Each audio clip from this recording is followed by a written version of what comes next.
just haven't seen Dune, even though that wasn't even planned. I just saw that you guys had both seen it, and I was like, it's out on Thursday.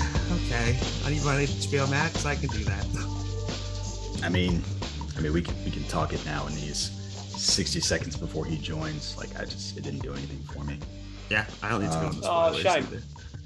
I think it was probably more of a pacing thing than anything else. I did not care anything for the characters except for the fact that they were portrayed by people that I really liked. And people are comparing it to like Lord of the Rings, right? They're like, this is the new Lord of the Rings. If I think about the Fellowship of the Ring, like the pacing of that movie, if I never got another one of those movies, I was 100% satisfied with what I got in the Fellowship of the Ring. I agree. With this, I think I would give it a completely different rating if there's not a sequel than if there is a sequel. So it doesn't work as a movie on its own. Like you said, it does not. Yeah. So a friend of mine who did read the book, he was telling me that they didn't even get through the first book. Danny, did you read the book? No. Oh, actually, yes. Sorry, I apologize. Many years ago. You're talking almost 35 years ago now. Okay. Because I have trouble remembering what I did yesterday, so no wonder I can remember what I did 35 years ago. It's a long time ago. Just the first book. Okay. So he was saying that they didn't even get through the first book, and at least with Lord of the Rings, like I felt like I watched not a complete story, but a satisfactory section of a story, and I was satiated. Like I walked away from that and I was like, this is cool. I did not feel that from this. Like the pacing was just kind of weird, and I couldn't get into it. Looks gorgeous. Like it's a beautiful movie. I just wish I felt something, because I think I probably have a minority opinion in terms of not necessarily enjoying this. I don't know. I definitely enjoyed, I don't know, the minute the actual action happened, which is halfway through the film and the rest of the film, for some reason, that's when I lost interest, not during all the first hour and a half of exposition. I was kind of like, this is kind of a cool world. I can definitely see how Star Wars is based heavily, more than I thought, on Dune. Tatooine. Yeah, well, not just that, like, spice. Kessel Run, spice. Spice is the main thing, just everything. I hate me some sand. Yeah. I thought I'd hate it and I wouldn't be able to watch it in one sitting. And I paused it a few times for smokes. 10, Jammer? Stop talking.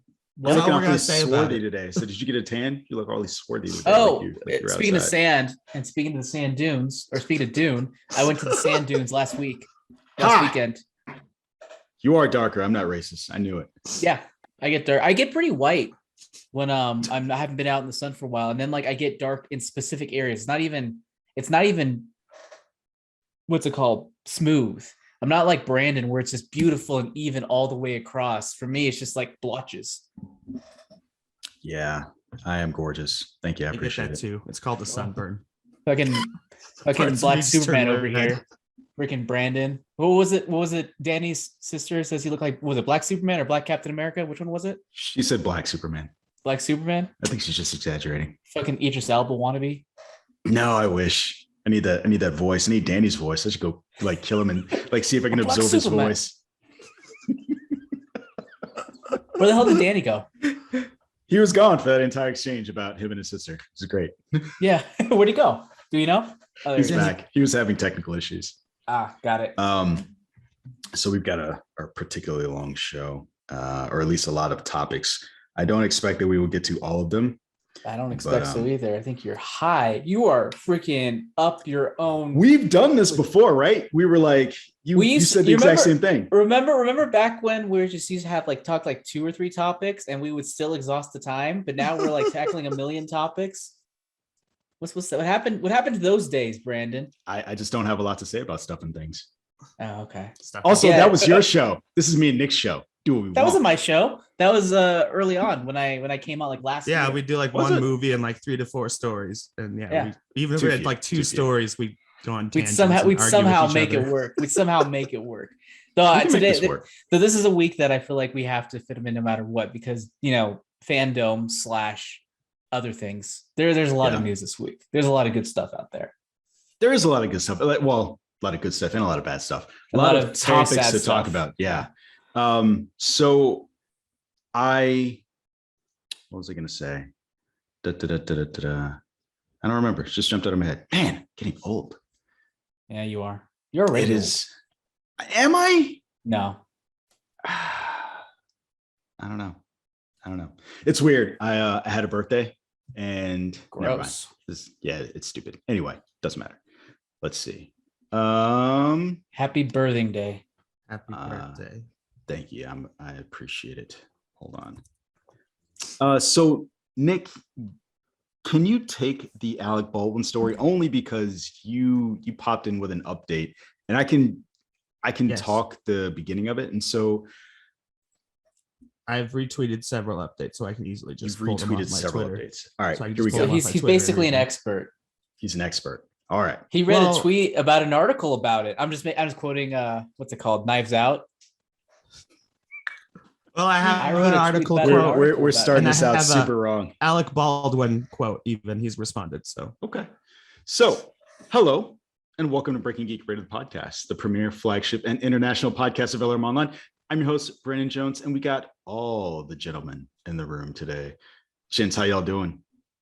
Good. Good. We used to be more international back when you were in Germany. Now we're all like, you only need one. Yeah, it's like child porn. How many pieces of child porn do you need before you can say child porn? Just one.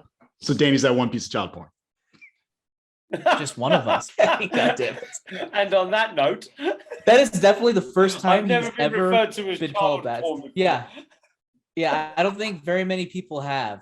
I mean, so here's the thing. Wow. When what you need to understand is lawyers have this running joke about how many lawyers do you get together and how long will it take before they start talking about sex assault and child porn? Like, it's just a thing that we do. So unfortunately, like, I'm sorry. Oh, is it? It is. It's just a thing that happens. So sorry about that. Mostly to Danny. But anyway, I blame Jammer. So okay. We've got several stories to talk about today. We're going to try and get through them. We're going to lead off with a tragic story, unfortunately. So it's funny. I was going to do the thing that it's kind of irritating me that's happening, but this film being filmed right now. It's on pause right now. It's called Rust, and it stars Alec Baldwin. And unfortunately, while they were shooting this film, Alec Baldwin had a firearm, and in using that firearm on set, he managed to hit director Joel Souza, as well as the director of photography, whose name just jumped out of my head. Hey, I can't pronounce her first name. Helena Hutchins. Helena Hutchins. Helena Hutchins. Yeah. And it's weird. The fact that her name jumped out of my head and the way I almost introduced the story is part of the problem with the way the story is circulating, is because Alec Baldwin has just become the face of this horrific tragedy to the point where we don't know the names of the victims. But Nick, you had an update that just came in. It's like recent. Yeah, so obviously that happened yesterday. We're recording on a Friday. Today, and Variety has an article. The quote from it is, who says it's the union? This is from the union members. The union telling its members, the local 44 IATSE, whatever, the one that just went on strike, or avoided going on strike because of things like this. Because of course, this will remind everyone of Brandon Lee, who was also trending yesterday, just because of the similarities. In fact, his son, I'll see if I find his son's tweet too. But into the quote. A single live round was accidentally fired on set by the principal actor, hitting both the director of photography and both rushed with hospital. The point of the quote is, it's the first time we know for sure there was a live round in the gun. Which, first when it happens, you're like, how's an accident like this happen? But someone put a live round in the gun, whether it was, you're not supposed to do that ever, especially after Brandon Lee. So the question is, I guess we won't know who, and Brandon Lee's wasn't even a live round, wasn't it? Wasn't it a blank? No, it was not a live round. So what happened was the difference between a live round and a quote unquote blank is just the projectile in the front. And so there was something in the gun that was fired that hit him, that it became a projectile once it was fired at him. So this is worse. This is worse than that because that one had something lodged in the gun that became the projectile, whereas this one legit had a bullet in it, which is the huge difference. Yep. And okay, here's a quick question. I assume it was a shot, like shooting into camera, that kind of shot they wanted. That's speculation, but would it make any difference if it was him playing around with the gun that he thought was a prop gun and aimed it at the director? No. I mean, we don't know the circumstances. So no point I did assuming see, he's not involved with the live round. So I did see that it did occur while shooting was happening. So that is part of the initial story that I saw. I figured it was him shooting at they wanted that shot of that would make sense. I mean, like you said, speculate. We don't know for sure, but yeah, I can imagine him shooting at the camera. Of course, the DP would be there, and then you'd probably have the director who's probably getting as close to the eyepiece as possible so he can get a perspective of what the shot is. Well, I guess he could have also been looking at a screen if he were doing that way, but maybe that wasn't his style. So, and Brandon Bruce Lee tweeted, "Our hearts go out to the family of Hutchins and Sousa," and I left out their first names. I still got the pronouncers. And all involved in the incident on Rust. No one should ever be killed by a gun on film set. Period. Yeah. Obviously. So, and then Baldwin had two statements. "There are no words to convey my shock and sadness regarding the tragic accidents that took a life of Hutchins, a wife, mother, and deeply admired colleague of ours. I'm fully cooperating with the police investigation to address how the tragedy occurred." And tweet part 2. "I am in touch with her husband, offering my support to him and his family. My heart is broken for her husband, their son, and all who knew and loved Halen, or whatever." I just don't know the name. I don't mean to laugh, but what is it again? Hutchins. Yeah, what's her first name? Helena Hutchins. Helena Hutchins. So, yeah, that's her name. That's all. Tragic story.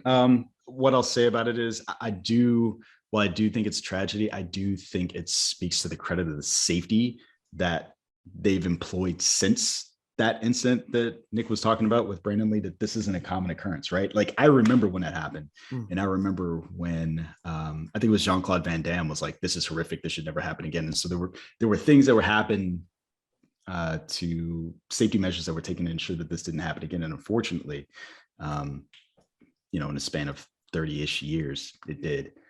So it's tragic. And I hate that he's become like the focal point of this story, to the point where one of the stories really that I saw. Interesting. Oh, go ahead. Yeah, I was about to do the same thing you're about to do. Yeah, one of them I saw on YouTube was like Sky News. It said something like, "Who did Alec Baldwin shoot on set?" It's like, Jesus, okay. Alec Baldwin shoots woman on set, or something like that. There's no easy way to cover, but even the one we have is like Alec Baldwin accidentally shoots director photography on set. I will say that I didn't think about this till I told my mom, because that was interesting enough to call my mom about it. Obviously he's not the one we should be focusing on, but Alec Baldwin just unintentionally killed a person. That's gonna hit your conscience for the rest of your life too, unless you're a psychopath. Meh. I'm not saying we should be paying. He's obviously we're least victimized out of all. Hold of on them. a second, Nick. I mean, I agree, but I mean it's a tangent we don't need to go down. Yeah, you threw out a really accusatory sort of statement there that unless you're a psychopath, this has to affect you. It's just people react differently to all sorts of tragedies. What I do say is this about part of that is this movie was in the early stages of filming. They're not even close to being done. So I'm curious how this incident will impact what happens going forward. So that's truly unfortunate. If I had to guess. No idea. Early. So, but anyway, yeah, unfortunate story. And we will track it as it goes. So moving on from that, Netflix has had a relatively interesting week. So they went from riding high with passing 213 global subscribers in the third quarter. A lot due to Squid Game, right? Which is just driving folks to the service and driving up revenue. We talked about on the last time how the costumes from Squid Game are selling like gangbusters, doing incredibly well. On the flip side of that, we had Ted Sarandos admit on the back of the Dave Chappelle special that came out that he screwed up, that he did not approach the feelings that people were expressing to him within Netflix about the harm that they were suffering due to the Dave Chappelle special. And he said that had he had the opportunity to do it over again, he would approach it with more humanity. And so what we have now. Can you dig deeper into what you're talking about in case people who don't know? This is how I talk, right? There's like a circular thing. So what we have based on that is a hashtag, which is Netflix walkout. And this is based on the Dave Chappelle special that came out about a week or so ago called The Closer. In it, he has a lot of discussions about the trans community, about the homosexual community. And he even brings up J.K. Rowling, which we've talked about in the show as well. And there are positions and things that he says that are pretty inflammatory. And there are folks that work at Netflix that decided they were going to walk out based on that. And so there were some internal emails that the co-CEO Sarandon sent out, and they just were not well received. And so on the backs of that, you had folks like Lily Wachowski, Billy Eichner, and Elliot Page sending support to folks at Netflix who were leaving. Netflix was doing things like suspending people who were commenting about this that worked at Netflix. And it's a huge to-do now. And even though Sarandon said that he screwed up and acknowledged the lack of humanity in some of his emails, they're not pulling the special. So. Yeah, that's I don't know how I feel about that stuff. I don't like what he says, but also comedy is always doing stuff like that. It always has. But at the same time, to say that it doesn't cause problems is also not true based on what is said. So did you guys see it? Did you guys see the special? I saw the quote. I saw the moment. I went to watch it. I didn't know what the controversy was. I didn't even make it as far as the controversy because I thought it wasn't funny. And then I looked it up afterwards and was like, oh, he talks about trans people later in the thing I didn't even watch. I mean, it's kind of throughout, right? It is a thread that goes throughout talking about the LGBT community. And I came away with the same conclusion that you did, Nick. I didn't think it was particularly funny. I did think that it had some really powerful moments in it, but it's one of those things where I think that the message gets lost in the delivery because he just says some really awful things. What did you think, Danny? You said you watched it. Yeah, I did. I'm in your camp. I didn't see the previous special where the original quote or joke or comments were made that he felt the need to address in this one. But like you guys, I just didn't find it very funny. I mean, I could see he was trying to, I'm not sure if justify is the right word, but he was certainly trying to explain himself in this one and using comedy at the same time. And me personally, I didn't find it funny, and I don't think he truly explained himself very well either. So I don't think he came out any better than he went in this special with. So, but I do feel it's an interesting take on things, that what's happened since about pulling the show and people walking out and people showing support and stuff. I think it's a very interesting times we live in about being able to make jokes and say things and people get offended or not offended. You know, if you don't like it, turn it off, don't watch it. So what I do, what I do find interesting about this story, and I'm curious if we'll find out, I forget which of you said it. One of you did say the thing that I'm going to address. The controversy is driving people to watch it. And so while Sarandon, the co-CEO, is saying all of the right things about, I screwed up and humanity this and humanity that, we're not pulling the special, he has to know that just people having the conversation, us having this conversation, is going to cause more and more people to watch this special. So there's absolutely no reason for them to pull it. Well, a lot of comedians, I mean, obviously this is, it's a touchy issue, what should be censored, what's a funny joke, what's an inappropriate joke. A lot of comedians I follow on Twitter, like David Cross, I don't want to say he's the one who said it. I don't remember which comedian said it, rather than just pinning out on David Cross, but a lot of the comedians were like, I stand with Netflix's decision not to pull it because that would be a form of censorship. Yet at the same time, if you say something like that on Twitter, it's, you can be banned or not hired again or whatever. Because I don't know. It's just hard with the whole, and then also I think part of the issue I have with it is that the only reason I feel like he did bring those things up is this a few of his specials recently have literally he said fuck cancel culture, and he just says the most extreme things possible, I feel, to play into that narrative. I mean, he's always been controversial. Yeah. But So I feel like I he's think going overboard to meet that promise. Like, I'm going to blow your minds with how much you want to cancel me. So I think part of it is that's always been part of his brand, right? Like if you go back to his show, that's just who he is as a person. The other thing is there are different rules and different standards of conduct for different companies. Mm-hmm. So I don't necessarily agree with what you're saying that had he said the same thing on Twitter, they would have banned him. But that being said, those are two different corporate entities. And so they would do different things based on whatever they thought that their standards were. We all know that Facebook has no standards, but regardless, other places play by their own rules. So the Facebook from that, change the name too. I don't know. They're going to change it to Alphabet or Finsta. Who knows? Wait, what are you talking about? So they're changing it? Yeah, not a story that we planned on covering, but Facebook is going to change their name similar to Google and Alphabet. So just like Alphabet has changed to encapsulate Google as well as the other companies that they own, Facebook is going to do the same thing. And so it's funny because they already kind of did that, where they had the Facebook Overlord brand logo, which is different from the Facebook social media logo. So they just changed the name of that umbrella. But you know what happened? Facebook is shit. Like their brand and their name means absolutely, like that's only a good thing to do. We've talked about branding, right? It applies just as well as it does to studios. If your name is complete crap, it doesn't do any good to have that be the umbrella name for your company.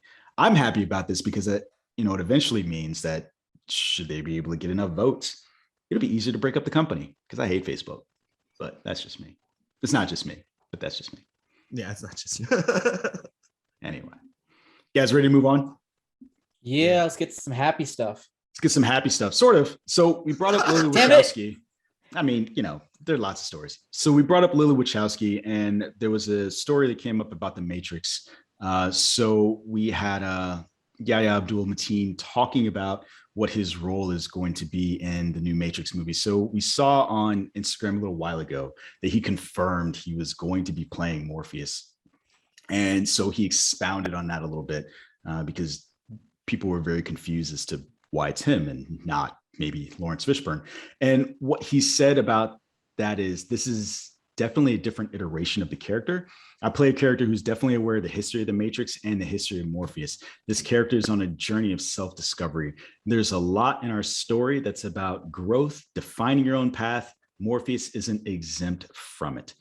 And then he went on to say, what the viewers will come to understand is that there are many rules of the Matrix. Age, appearance, and things we identify as real can be manipulated in that world. The Matrix is where anything is possible. Really quick, before you move on, I do want to say, you said Lily Wachowski before. Lana Wachowski is the one who's directing this one. Oh, yeah. Oh, did I? I'm sorry. That's right. No worries. Just wanted to clarify. Switching one Wachowski for another. Sorry. Damn it. Go ahead. It's a confusing quote, but I'm happy he gave it, because it always, that little, what's it called? That continue, what's it called? Continuity horror inside of me, screaming, going like, why did you have everyone except for Lawrence Fishburne? And no Agent so Smith I'm happy either, right? There's there's no way it's not like, but it's not like they're having someone else running around calling themselves Agent Smith. That's the difference. As far as we know, yeah. As far as we know, they were all Agent Smith. That's just the one he meant, because so it's Agent last name. There were three others or two others. There were at least Brown and I think Jones. Did you watch? Did you even watch The Matrix, Nick? Did you watch The Matrix? 10 years. The Reloaded. I couldn't remember. I watched the sequels too, but I haven't watched the original in like 10 years. Yeah. So definitely in the first one, there were three different ones, and I remember their names. Like I said, it was Smith, Brown, and Jones. I do not remember the agents' names from the sequels because nobody cares. No, they were the same. They were the same ones. Were they? Yeah. All three of them were, I think, the same ones. They keep regenerating. Yeah. Exactly. And so wait, does that mean that one of them was another Agent Smith? No, I'm saying there were three standard agents. There was a Smith, there was the other two, and they But were Smith spread wasn't- around at various points throughout the movies. But Smith doing wasn't a different basic things. agent anymore in the second one. He was like Right. He was a recharged rogue by agent. Neo even somehow or something. So that's what I'm asking. What were the names of? So you're saying that the names of the other ones in the sequels were also Brown and Jones? I assumed they were just the same agent designations as the first one. Because I'm he really really curious destroy about all this. three of them. I They're the gotta same know. actors. I thought they were the same I actors. thought They they were the weren't? same actors too. They're But not. it's been too long. They're not. The reason I remember that is because one of them from the first one was on Farscape. So if you guys ever watched Farscape, the he guy was that the played actor. Stark with the mask on his face, that was one of the agents from the first one. I would put money on the fact that he's not in any of the sequels. It But would make sense. Neo blew them all up. Like, No. I mean, yeah. but No, he blowing them blew up up one doesn't of do them. anything. he Oh, blew up only one of flew them. up into So Agent Smith. he flew into Smith, blew him up. Man, we're going way down the rabbit hole. Yeah, sorry. He Oh, blows rabbit up Smith. hole! He blows up Smith, and then the other two like look at him and then just bolt in opposite directions. Yeah, They're like, fuck this, and they take off. So, and the reason why Smith has the power that he does in the sequels is because of that moment, allegedly. Mhm. So when he went into his body and Allegedly. exploded. You're such a fucking lawyer. I mean, Allegedly. listen, there's sequels, so the Allegedly. rules could be different. The rules, you know, Smith is an unreliable narrator, and he wasn't even sure, right? Because in the sequel, he's saying maybe some part of you copied onto me, like he doesn't know. And so that's what he's saying is part of the reason why he is the way he is. So I do have Anyway. a theory for new Morpheus. what's your theory for the new I Morpheus? think he's a computer program that is trying to discover his better side by reliving his life the way Morpheus did to kind of become a rogue good program. Like that's his self-discovery. I hope not. What would be interesting is I'm curious. Did you guys ever see or play or know anything about the Matrix Online? No, I only played the no. cool-looking game that was actually crap. So Nada. it was an MMO, and it was supposed to be a canonical continuation of the story of the Matrix. And what happened was Morpheus was a reoccurring character in that, and he actually died in that storyline, or supposedly died in that storyline. So I'm curious, you know, go ahead, check it out, look it up, and I'm curious if once you read that, you'll think that that has anything to do with this, or did they just completely wipe away his story? But So I think you blew my mind. I think you're right. I mean, you're right. They were different agents. I thought they were the Allegedly. same agents as the allegedly different Blew agents. your mind There's allegedly. Agent Johnson is the one from the second one. yeah, That's I think last that was name the I other expected. prominent one. The one Uh-huh. who is probably fighting with him the most, especially in one of those opening sequences. I think was Agent Johnson. So yeah, I'm full of shit. Apparently, I can't remember things correctly. oh, I don't knew worry, it. Jammer, I knew You I knew full that. Okay. Thank It is God. known. It is known, as they say on Game of Thrones. It is known. Speaking of You guys Stark, ready to you move did on? mention Stark. Wait, I don't even know. Oh yeah, I'm ready. I'm good. Anything to add, Danny, to it, to the whole Matrix shit? Because you haven't said anything. To say. Okay, so no. I He got- keeps shaking his I got head and nothing. stuff like that. I got nothing. So far, all of his reactions have been to like us speaking, like he's shaking his head, or like yes or no. So They can't I'll- see you. I'll say Did this. y'all ever play? Did y'all ever play Into the Matrix? I Yeah, did. that's like one a- I was talking about. That looks pretty, or then you realize it's repetitive as shit, even though they're pulling off cool moves. And they actually I had a had good time footage with of the real that. actors in it. Yeah, because they basically was like Interpol type stuff, Yeah. like in between the first and second one. Yeah. In fact, I think the different Oracle actress showed up in the game before she did in the movie, Mm, I think you're right. yeah. Yeah. because she died after the second So Reloaded. there is but- actually another Matrix game. So there was a third Matrix game called Path of the One, Never heard of and that that's one, the one actually. where you got to be Neo, and they I was like, changed you up guys the see, ending. you get to be Jet Li. No, you get to be Neo. And hey, actually, pause really quick. Did you guys know that the guy that Steven Dorff played in Blade, they offered that role to Jet Li, and that was going to be like his American movie premiere, but he turned it down to be in Lethal Weapon 4. Did you guys know that? No. Fucking pissed me off because Nope. man, to see Bruce Lee, Jet to Li. see Jet Li, and man, I've been watching Warrior a lot and it's just fucking with my head. To watch Jet Li and Wesley Snipes fight in that movie would have blown my mind. That probably would have been. Did you fantastic. see the movie Warrior with Joel Edgerton and Tom did. Hardy? I did. So good. That movie's It so is good. fucking good. It is good. Great And film. Nick Nolte? Nick Nolte as well. Yeah, Nick Nolte. Man, So heartbreaking. You know who plays bad dads? Well, Nick Nolte. Nick Nolte? Yeah. Even in superhero films. Even so, it doesn't matter. Doesn't matter what it is. Just terrible. We gotta dad. work on that temper of yours.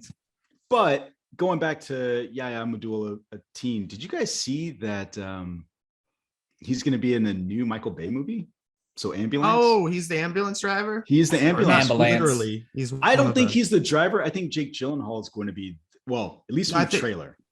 Yeah, well, they Gyllen- steal it. He's not actually an ambulance driver. It looks like in the Yes. trailer. So it's a bank Yeah. robbery gone wrong, and they're like trying to escape from this. It's like Thelma and Louise style, except in Yeah. an ambulance.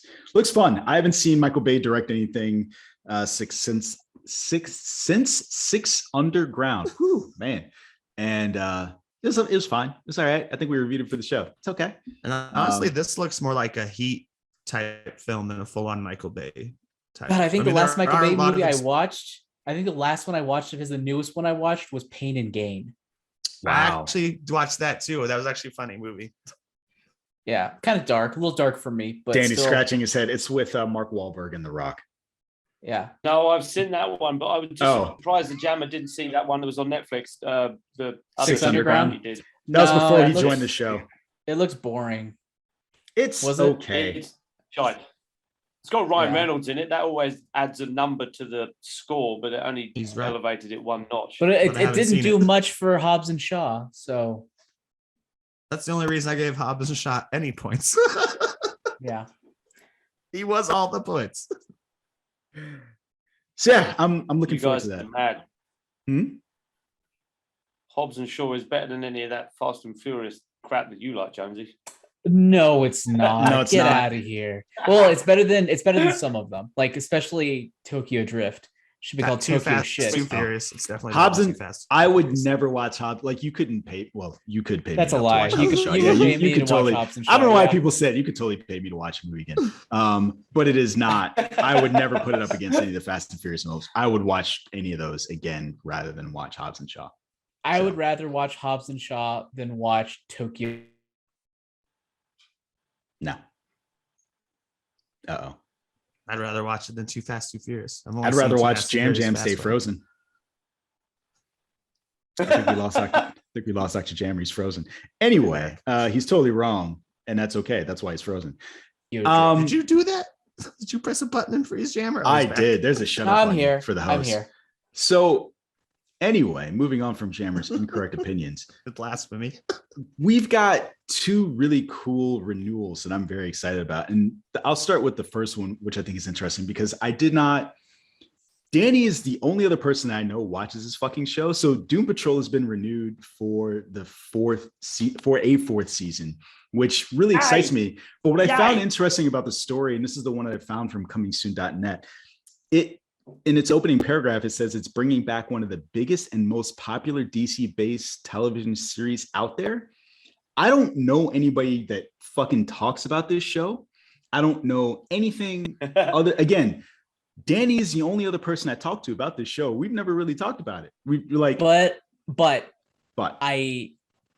every single person who I know who watches it fucking loves Doom Patrol. And I It's see it. basically it's amazing. it's the Ted Lasso of freaking DC shows. And I see it mentioned way more often on Not Twitter in than style. something like I just mean in Titans. that everyone loves it. That's what I mean. I think Titans is hugely popular as well. But I'm it's- just saying on my Twitter experience, I do see more people talking about Doom Patrol than talking about Titans. I'm I just just feel like it shocked. has a bigger following.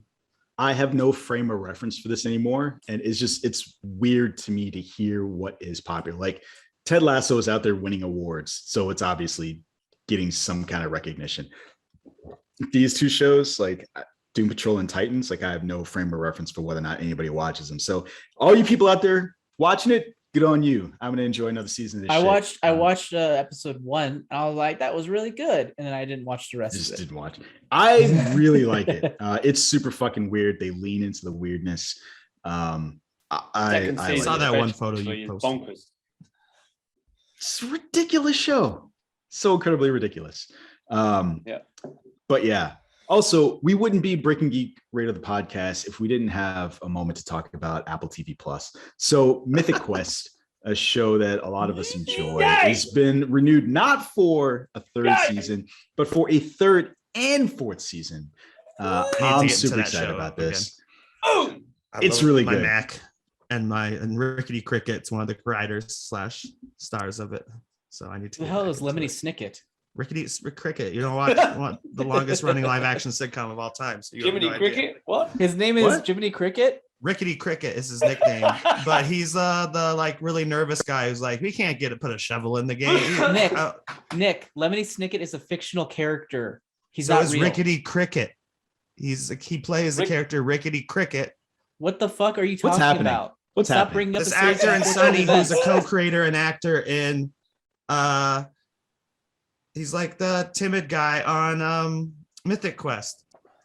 The guy who's like oh yeah, he's His both name the is not co-creator of Rickety Mythic Cricket. Quest. What? His name is not No, Rickety I'm saying on the Cricket. bigger show that features him, his character's name is Rickety Cricket, and he comes from the same show as Rob whatever his last name is, who was the other co-creator, who also McElhenney. Yeah, like them and Danny Pudi are why I'd watch it, because they're all actors Danny from Pudi. shows I love. I mispronounced Danny Pudi. You're talking about Jamie. David Hornsby, You right? said Is that who Jamie you're talking Pudi. about? Yeah, Danny. David Hornsby. That's the actor's name. David Hornsby, who plays David Brittlesby in. How could you forget a name like Danny? What's wrong with you? David?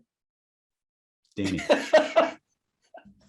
No, we're Danny not. Pudi. Now we're talking about different people. He just came up with You the said name of- Jamie Pudi. No, I said Danny Pudi. No, you didn't. The Go fuck you back did to not. tape. Well, I mispronounced it because I know Danny Pudi's name. I don't have to go back. I can hear with my ears Check. that you said Jamie. Oh, fuck me. What a conversation. But here's the thing. I don't know if you guys saw this in the announcement for the fact that this got picked up for 2 more seasons.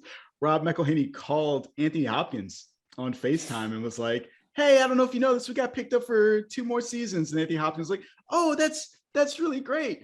And he's like, I mean, it's really great. You guys are out there winning Emmys and all this other stuff. He was like, no, that's Ted Lasso. And he's like, wait, who is this? And he's like, it's Rob McElhenney. And he's like, oh, and he thinks it's Jason Sudeikis. It's pretty funny. You guys should check it out.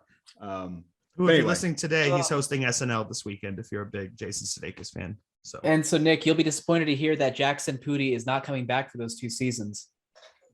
Jackson, and he's not though.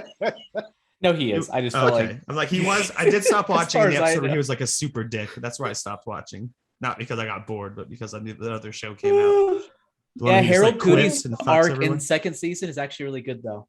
It is really good. Oh, God damn it! fuck. Let's call him Mr. Pooty. I don't know if that's much Pooty. better. I'm sorry, Danny. I know I met you in person at a bar, but I'm so Nick, sorry. I cannot help. I'm so happy that you're really consistent with how bad you are with names, Nick. It makes this show so much better. I'm hiding behind my microphone for those who can't see me. Maybe I'm louder now. So, It's just a character. My face hurts. Okay. we're gonna ebb and flow here. We're gonna go like peaks and valleys, right? So that was a high. We had 2 really good Ugh. renewals. We're gonna do some valleys right now. So Oh, Disney, really quick. I do want to say What? this. What? This What do you makes me wanna really say? happy What do you just wanna say? because I remember at the end of season 2, you're just like, was there like a proof or a renewal for a 3rd season because of the way things ended? ... So if you haven't watched it, keep an eye out for the ... Okay. Okay. When I get there, they'll remember that ... No, you won't. Yeah. Don't lie. Don't lie to me. I said hopefully. Oh, you're saying I won't even watch it? No, not at all. You guys ready? You guys ready to move on to the valley? Yeah. I'm ready for the Valley. All right. So, despite the fact that we have a lot of DC Fandome news to get through, the valley here is that Disney, the House of Mouse, has delayed not only stuff in the Marvel Cinematic Universe, but also Indiana Jones 5. So, are you laughing? Jesus Christ, man. crying. I know.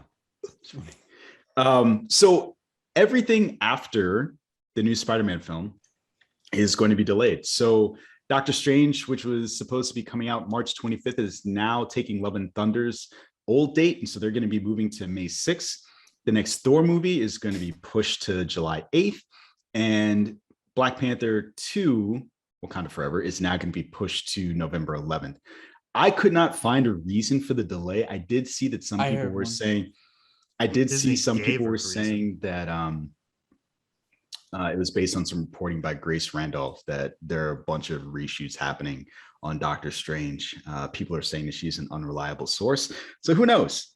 Feige did have an she answer, can't be. but everyone doesn't believe Feige either. What did He said say? it's just they have so much in the pipeline that in order to get them all done and flow right, they delayed them for that reason, not for pandemic reason. But I'm also like, you also had Doctor Strange set for the same weekend as 1 week away from the Batman. So there is also some smarts in distancing yourself from their highest grossing character. The thing that they mentioned is it was kind of like, because they're also, the productions are also kind of connected in some way to where it's like one delay of one thing will just cascade downward. I think that's essentially what he meant. But as far as the reason why, other than Grace Randolph, who come on, Nick, is kind of goes back and forth with her reliability. Because sometimes, here's the thing, she definitely knows people on the inside, but she's also one to throw something out there either way too early or accidentally misunderstand, and then basically double down on incorrect information and then just be proven a fool. But she's also done the opposite, where she's doubled down and just been totally right. So she has the same. So something about a broken clock. Yeah. I think it's very clear that she knows stuff. It's just a matter of what stuff she decides to share. Knows. Okay. In addition to those MCU pushbacks, the biggest one is going to be the Indiana Jones one. So that film has been delayed 11 months. The fifth Indiana Jones film, the fifth Indiana Jones film won't premiere until Harrison Ford's like 82. So tell us all about his piloting, Nick. Please don't. Anyone can look it up. I don't know why you guys thought that was so weird that I knew about all this. It's so weird. It's so weird. So I don't think it's weird that you knew. I think the connection was weird. Like it was like a non sequitur. Yeah. So basically he said like he's gonna be dead by the time it comes out. And I was just like, that's weird to say. Well, yeah, he's already doing shitty at piloting. Like he's crashing his planes. If they keep letting him fly, he's gonna die in a plane accident. And then you're just talking about like, yeah, I don't know. He's already getting old. Like they're gonna take away his license. They should take away his license. They have it. Yeah, pilot license. He's my number one actor. You know who my number two is? Tom Cruise. It's like the weirdest stream. Well, that's because Jammer's like, no one has a number one actor. I was like, I even have a number two. I've got number two.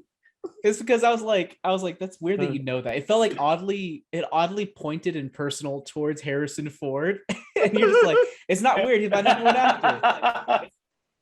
I don't have a number one actor. Does anyone else have a number one actor? No. You know why? Because loving actors are just going to let you down. Well, I mean, it's not like I care about Ford. Like apparently I do care about Ford's personal life. It's not like I care about Cruise's personal life. He just picks the movies I like watching. Yeah.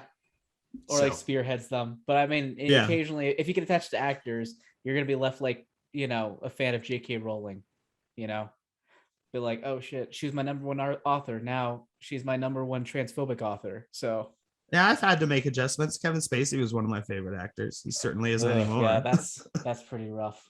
Man, did you bet on the wrong horse? Well, he wasn't my number one, thankfully. It's like, thankfully, most of my list is fine. Most of it is intact. It does make sense they delayed that one that much because they're behind production. They're still in the middle of production. It's supposed to come out this May. So it feels like it gives them a chance to actually make a better movie. The story's about Indiana Jones. Cool. Yeah, I mean, this is separate from the MCU delays, right? They announced them all the same day just because it was. But I mean, it's actually separate. No, it's not related to their. Yeah, and it's just. Did they give a reason for this one? Not I mean, could that find. was just the reason me and James Burns were already sure it was. Is that they were behind because of the injury, and you want like the release date's pretty close already. So That makes sense. but the two things that weren't mentioned about the Marvel one is that Ant-Man then got pushed to 2023. So unless Kang shows up somewhere else, we'll have to wait even longer for Jonathan Majors to return. And then Guardians of the Galaxy, people ask James Gunn. He's like, no, it has the exact same release date in 2023 that it had before. Because he's like, it's because he said it's about production and stuff. And he's like, we're on schedule. We're in pre-production. We did our screen test this week. Our sets are built. He's like, there's no reason why they would delay. And the Guardians sets of are the Galaxy. huge, right? Because they're not using they won't use Mandalorian the tech. volume, which is the other Yeah. part of that news, which I kind of prefer. So It's Yeah. interesting. I know production on Ant-Man 3 is wrapping pretty soon too. So it's kind of weird that it's going to be like delayed so long. Well, it means that there's a story reason, right? No, I mean Ant-Man 2, as far as I know, isn't the reason for all this, but because it got cascaded downward. yeah, Right. Yeah. Right. I'm saying that there's a story reason, like just what you were talking about before, that there's something Right. happening in that we can't know. So I saw Jonathan Majors on Where? where on one of the late night shows, probably Kimmel or something. He was having a good time teasing Kang and stuff. Where he's like Jimmy Kimmel's like, do you kill Ant-Man? He's like, I've read the script. He's gonna be like, "What's an Ant-Man? What's a movie?" He starts No, he's pulling a Joaquin Phoenix. And when he's on the late night show, he feels like his version of Kang from Loki. Loki. Yeah, he's just fun loving, like hanging out, just like making jokes with Kimmel. And You mean like his personality? yeah, not all actors have the same personality as their kid. Personality. I'm Yeah. gonna throw in a little nugget that I know from What's your nugget? some people on the inside. I know they're Ooh. also working on Secret Invasion and the Marvels. Mm. Mhm. Wait, Those are already in the works. say that again. Did we know that already?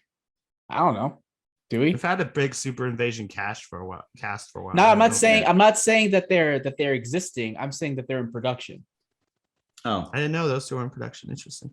Yeah. It would make sense because they still have to make what comes after, even if they're having a pipeline thing right now. the Marvel still has Captain Marvel in it? Yeah, Yeah. Don't give I'm a fuck. assuming. Moving on. Okay. Anyway. I already stopped caring. So, moving on. So we've done some peaks, we've done some valleys. We're gonna do another peak before we get to another valley. So, who is surprised to learn at the first reaction? Can you throw in a wrench into two valleys at once just to see what happens? No. Okay, go for it. I've got two valleys. So how about the- Ravine? Ravine. What? Ravine? Yeah. What? It's a sexier valley. No. What's a No. saddle? What about a saddle? Can we do a saddle? Saddle works. All All right, here's a saddle. Who is surprised to learn that the early reactions to the Eternals are that it is groundbreaking, that it looks incredibly great, and it's going to change the direction of the MCU? Anybody I feel like surprised? we've never heard that before. Yeah, I don't I think feel like Marvel it's brand new actors stuff. or directors never ever said that. I'm really curious. So it's not just directors, right? These are people It's who have people who've seen it. Like Yeah. even Feige and critics. But these are like the early critics. Yeah, Who like so or that's comic what I'm book saying. websites, not even- Early reactions. Yeah. It would be I've weird heard if the- Feige was like reacting to a thing he made. Well, Feige Like, says this all the thing time over too. here, He's like, this is like he this said thing this is that the I most produced is beautiful amazing. movie ever made because we got That's not a real No reaction. Man Land. That's not a real reaction. Feige always says that kind of shit. That's To be just him fair, selling his I've shit. never said anything like that about anything I've created. So it's got to be true. Whatever. So that's like a drug dealer talking about this is the best smack. This smack is going to change the direction of the smack game. Just imagine the guy from Pulp Fiction, freaking like this. Which This guy? one is the fucking mad. Oh yeah, And then you see freaking John Travolta fucking rolling his eyes at the guy, just being like, he's like, that's a friend price. He's like, okay. Everyone gets a friend price, you piece of shit. I know what you're doing. so Kevin Feige is the one talking about Eternals is the madman. This is the madman. Kevin Feige is Eric Stoltz from Pulp Fiction. And all the fans were just Uma Thurman just like shaking on the ground. Like, oh my god. Shit. Oh, I gotta take Where's that? there's some guy that he's outside my door. I'll be back. Tell me you want the madman. So, without Jammer, moving on, we're going to talk about Warner Brothers. So Warner Brothers is having an also awful, no good week. We've got accusations flying back and forth. So there was a while ago, we talked about the fact that Ruby Rose was leaving Batwoman. It was all very mysterious, right? Like very cloak and dagger. We didn't know what was happening. We didn't know what was going on. She was just like, I'm out. And so there were questions about what they're going to do next season, what's going to happen. What ended up happening was they feigned like they killed off the character, but they didn't actually. And they just brought on another actress to play Batwoman, not the same Batwoman, not Cassandra Cain, but another woman who is going to be Batwoman. Meanwhile, back in the real world with the blue pills, we still didn't know what happened. So now it seems like Ruby Rose is breaking her silence, and in a relatively long Instagram post, she said enough is enough, and she tagged Batwoman showrunner Caroline Dries and Greg Berlanti and Sarah Scheiter and talks about the show's production, talks about working with Berlanti Production. She said, I'm going to tell the whole world what really happened to me on that set. And basically, she starts talking about how bad it was. She launches accusations against her co-star, Dougray Scott, who played, he was like a security chief on the show, or the head of a security agency. And it went back and forth like that. He's come out and denied any kind of allegations of abuse, anything like that. And he says that the accusations are entirely made up. Meanwhile, Warner Brothers comes over the fucking top and says, hey, listen, you got fired because of what you did. And so this is a crazy like three-way story. And what I find fascinating about some of it is, again, we're talking about Warner Brothers, and I don't know how it's hard to discern whether or not this is just something that's toxic within the studio environment there generally, because the history. We got a history of Ray Fisher, relatively recent history. And so I just find the story to be fascinating. And so I was curious what you guys thought, if anything. I thought the main thing that she said was that, maybe I read a different statement than you. I thought what she said was, or at least an article boiled it down, that she was told to get back to set like 4 weeks after the surgery she had to have because of an injury. And like, if you don't come back in 4 weeks, we're firing the cast and crew. And she was just like, fuck you, and didn't come back. Well, I think she did come back. She said in her statement. I think she did come back, but then she finished out the season, but then didn't come back for the next season. Okay. Yeah, I think the way she phrased it, she said she came back like 10 days after surgery, like some relatively fast period of time afterwards. Yeah. And she said I don't. Bad idea. Like I said, I don't know anything about the actual production or how it works, or how they do it there. But I know that it wouldn't surprise me if what she said was true, because productions are on a tight schedule. You got to get it going, otherwise you're losing money. And it's talent or lives be damned. Maybe not lives. They probably just don't think the risk is enough. They're like, yeah, it'll suck, but you'll probably get over it. It wouldn't surprise me if this was true and that things were actually unsafe in the interest of just keeping production going. But at the same time, it's all about she said, they said at this point. So it's hard to say who is telling the truth, but I'm usually more inclined to believe the person than a conglomerate that's in whose interest is in pointing the finger. Did you see the other part of the story where she was saying that Dougray Scott was abusing women on set? Oh no, I guess I missed that part of the story. Yeah, it goes deeper. That's what happens when you go get smacked from the madman. So she is saying that one of the allegations is that that was part of the reason why she left the show, that he was abusing women on set. So he had come out and denied that accusation. And as part of the lead up into the story, Jammer, I was just saying that Warner Brothers just came in and was like, no, none of that shit's true. You got fired. And it's kind of interesting because as I hear those versions of the events, they don't necessarily sound in conflict with each other, right? Like, you misbehaved for the 4 weeks or whatever. We told you could, whatever. Yeah, that could be their reason. So they're saying that they let her go because of her quote unquote behavior on set. Her behavior on set might have been exactly what she was talking about. Like, hey, I shouldn't be here. I don't want to be here. I'm hurt. I'm injured, blah, blah, blah. You're not giving me time to do this, to heal, to recuperate. So like, you know what? Fuck you. You're fired. Yeah. And like, and I'm not They saying didn't, that to they say didn't that. specify what the behavior was. That's Like, right. It could have literally been. It's a fairly short Oh, statement. And so I don't say that stuff to say like, oh, she's right and she's correct. I just say it to point out that as I hear these versions of events, they don't necessarily sound like they're in conflict with each other. Interesting. And I find that to be interesting. I didn't think of that. I'm just the guy that when these news stories comes out, it's like she says something, it's like I believe her, and then the next person releases a statement, it's like I believe them. And then she releases another statement, and I'm like I believe her. Nope. That's called being a good journalist, Nick. Excellent. And I'm just the opposite. I believe no one. I'm like, yeah, y'all, everybody's a fucking liar. I don't. I'm house. I'm house. Everybody lies. Just gotta. I mean, it kind of feels like the cyborg thing in a way where it's like we only have one person. I was like, if I hear some other people come forward and talk about Whedon, then yeah, and it's like, oh, then you did have other people. So I'd like to hear some cast members come forward and say. So here's the one way or thing, other. though. Or I don't crew. know that I necessarily need that because the problem here is Warner Brothers is established It's an systemic. environment. Yeah, it's systemic. Like this is just your studio. DC in particular, funnily enough. So I think at the point where you have allegations coming up from multiple productions, I don't necessarily need everybody on every set to say something. No, It it's just like seems here's like- You someone could else on her also, I could set. also see there being like a real difference of perspective here of what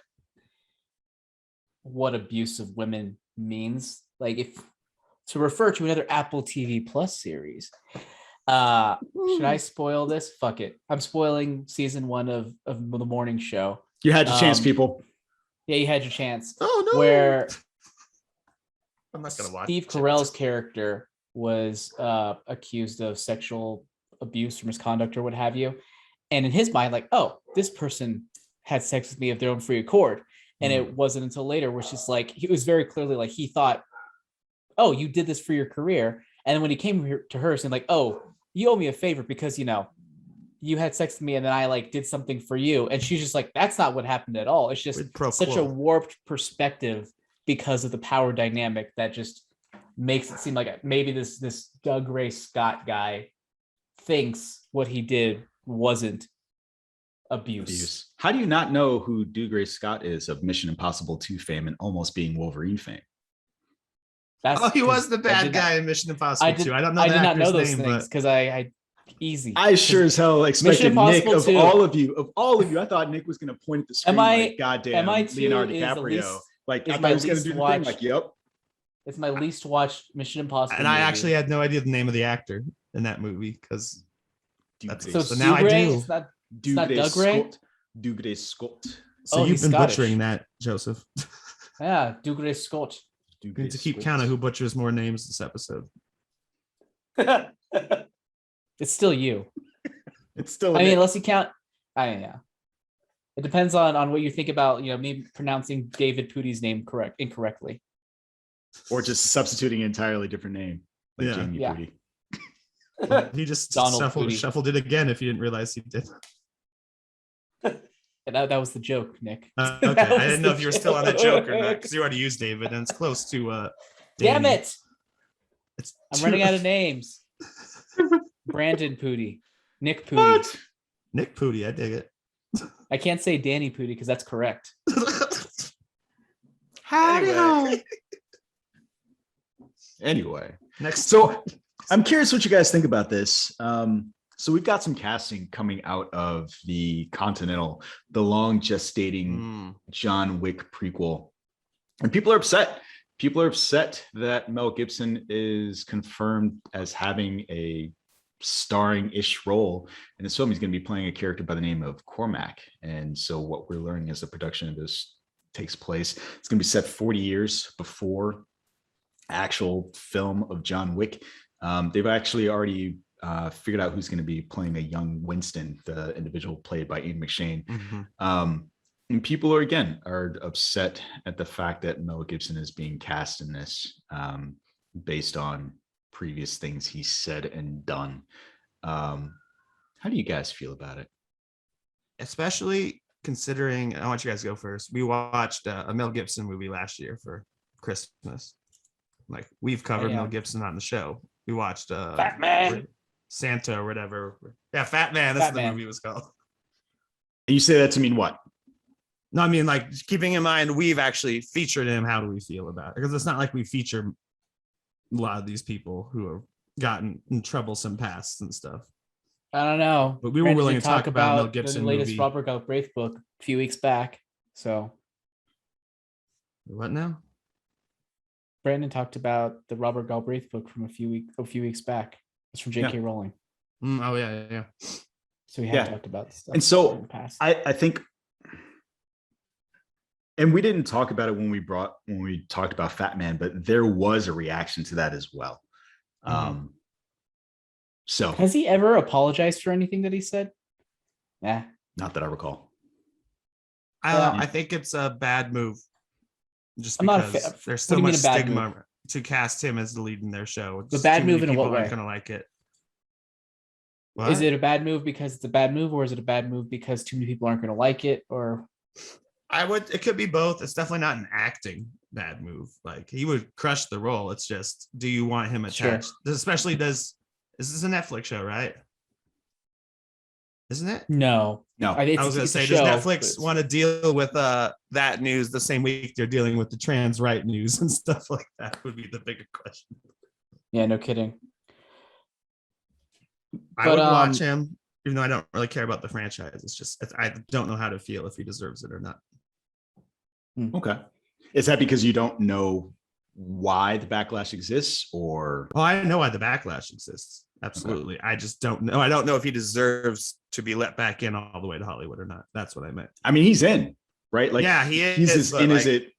I could see him he's getting more in than fired from this before they even start shooting because people freak out about it. Which I doubt it. He didn't get fired from Fat Man. He didn't get fired from Man's independent film that isn't attached to one of the biggest franchises in Hollywood. Danny, do you know this? Boss Level, was that a film that was made for the theaters that was bought by Hulu? I couldn't answer that because Hulu's not something that I'm familiar with over here.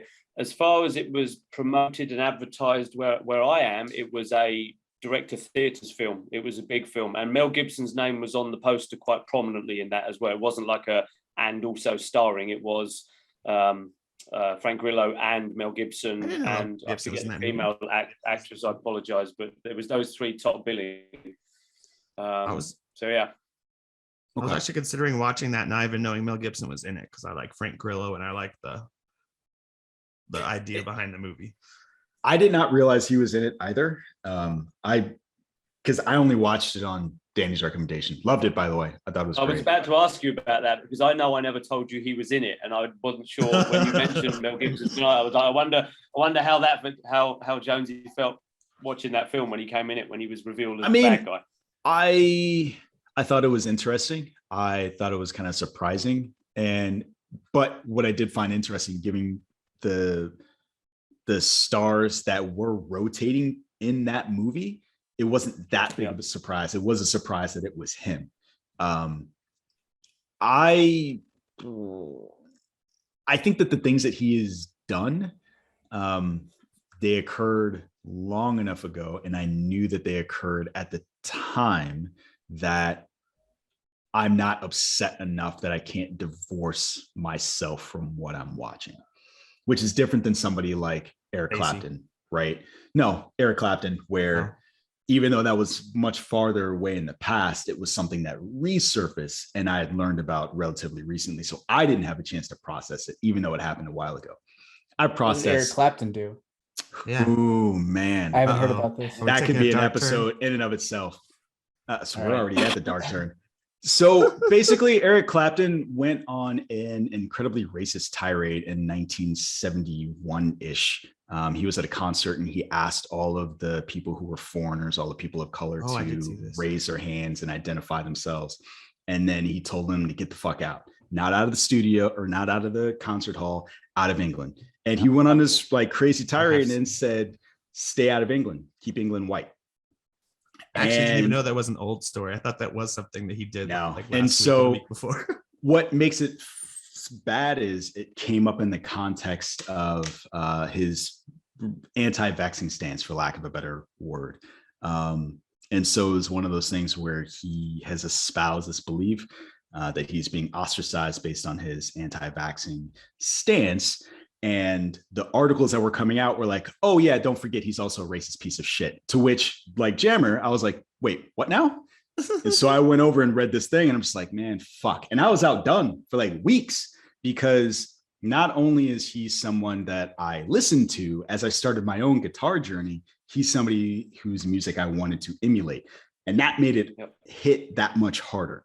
And so taking it back to Mel Gibson, while I enjoy the Lethal Weapon series, I don't enjoy him on the same level that I did someone like Eric Clapton. So my time needed to process his bullshit was much shorter. And yeah, I don't go see movies for him, but there's that. So that's how I feel about this story. How do you guys feel about it? Like it's not a move I would have made. Oh, okay. Actually, Danny, you can take it from here. I gotta go to the guy. I'll be back. The guy. He's got to get more gear from the guy. From the guy. He's writing him a check. Fuck, he's buying a lot of gear. I am, as far as I'm concerned on this, I'm with you, Jonesy, on this one. I think enough time has passed for me personally with how much I was invested in him. He certainly wasn't my number one actor, Nick, or my number 2, 3, 4, maybe 5 or 6. But I think enough time has passed. I don't think the role, from what I can gather, is going to be any bigger than his role in Boss Level, which, for your information, Nick, is not that major, really. Yeah, I figured. Not a lot of screen time.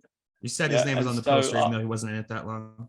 Yeah, and that was a promotional thing, obviously, because they still feel where I am that having his name on the poster will bring in the money. So yeah, I don't mind. I'm with this one. I'm just looking forward to seeing what they do with the actual film, and whether it's Mel Gibson or not doesn't really bother me at the moment. I know that may sound like it's like I don't care about the issues he's had in the past. I do, but I think enough time has passed for me personally. And that's always the question. Interesting, he hasn't apologized though. I did not know that. I thought there'd been some sort of statement or something. To the best I don't recall him apologizing. And so what it just means for me is that I've reconciled the fact that he